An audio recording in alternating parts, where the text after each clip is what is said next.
Sadhguru, can you tell us more about what's happening in Kailash and Mansarovar? Are they linked in any way? The very first time we went there, and I noticed what was happening, and the phenomena of Kailash so close by. These two things cannot be unconnected, that was clear to me.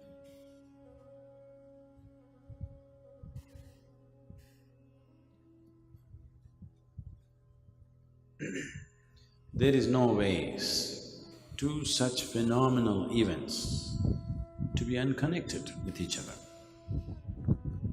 and so close. But we didn't really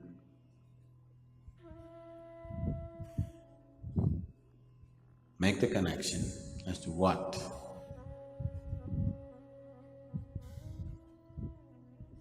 As we have said a few times, there's a phenomenal activity going on in the lake.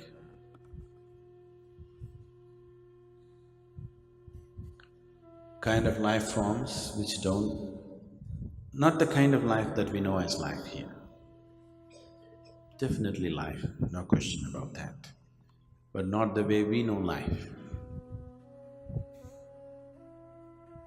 Here, this part of the creation of which we are a part, life happens in a certain way. What we call as life energies are in a certain way. Whether it's an ant or an elephant, or a monkey or a man, the essential nature of the way life happens here is same. How it manifests itself in any number of forms, but the essential nature is same. But this is not that kind of life, it's totally different kind of life. Normally, here we could classify life, on one level we could classify life as conscious part of life and unconscious part of life. But with these life forms, we don't know where to put them, because these seem to be totally unconscious, but they are conscious. They seem to be in bunches, but they're individual.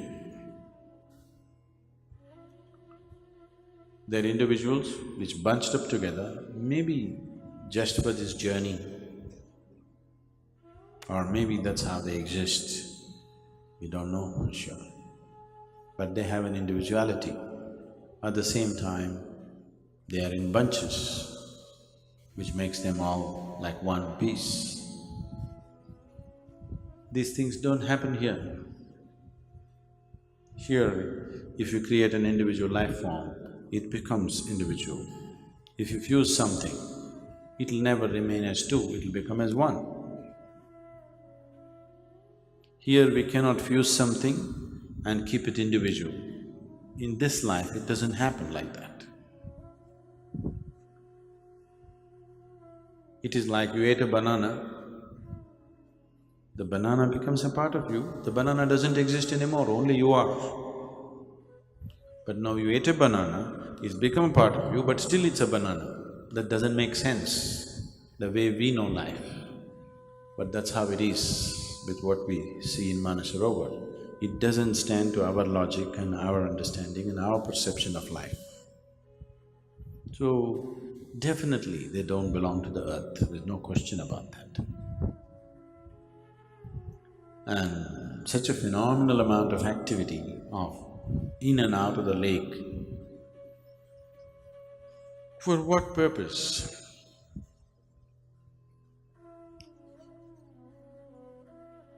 We are not 100% sure. We're beginning to have some inkling. We need to spend more time on this, at least we have some fundamentals towards it now.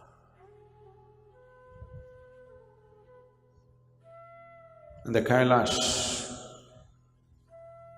when we say Kailash, going by the legend, going by the mythological legends in this country, Kailash, we are not… when we say Kailash, we are not talking about a mountain. We are talking about a space which is beyond somewhere. Generally we say, if somebody died, we say he went to Kailash. That means he went to Shiva's abode somewhere, wherever that is. The same name was given to the mountain because that is also referred to as Shiva's abode. So Shiva's abode on this planet is referred to be as Kailash. We inferred because his knowing is stored there.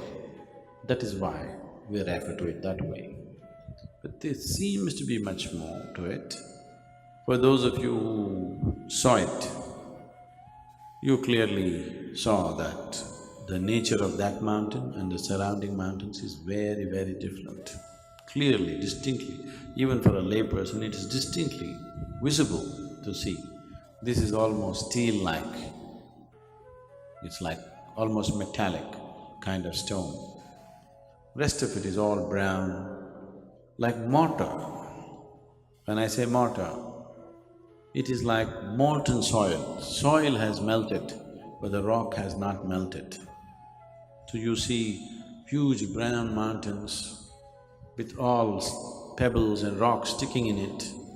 It looks like concrete, like man-made concrete, because the soil has melted and the rock has not melted.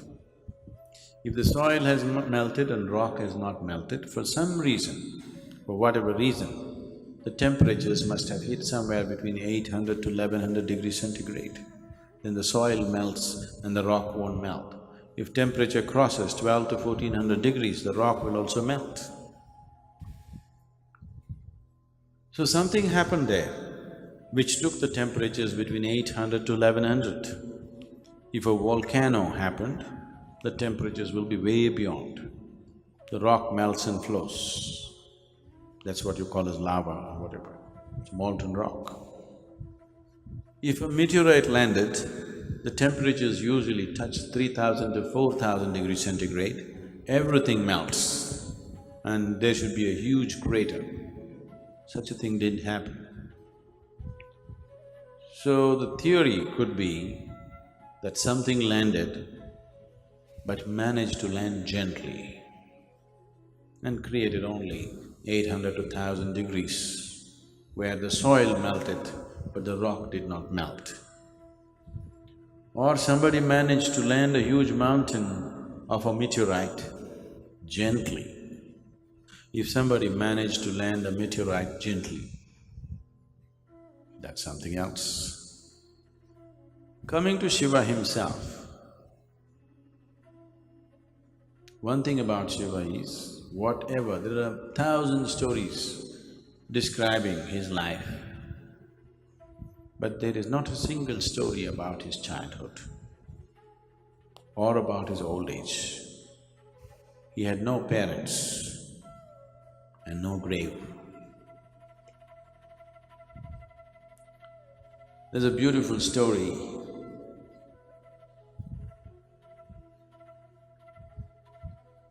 which says, when Shiva was to marry Parvati,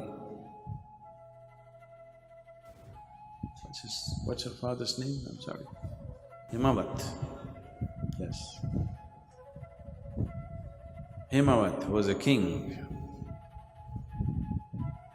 did not approve of this alliance because Shiva had hideous friends around him. Always Shiva's friends were described as demons, as goblins, as demented and deformed beings. So somebody will look demented and deformed to you if they don't look like you.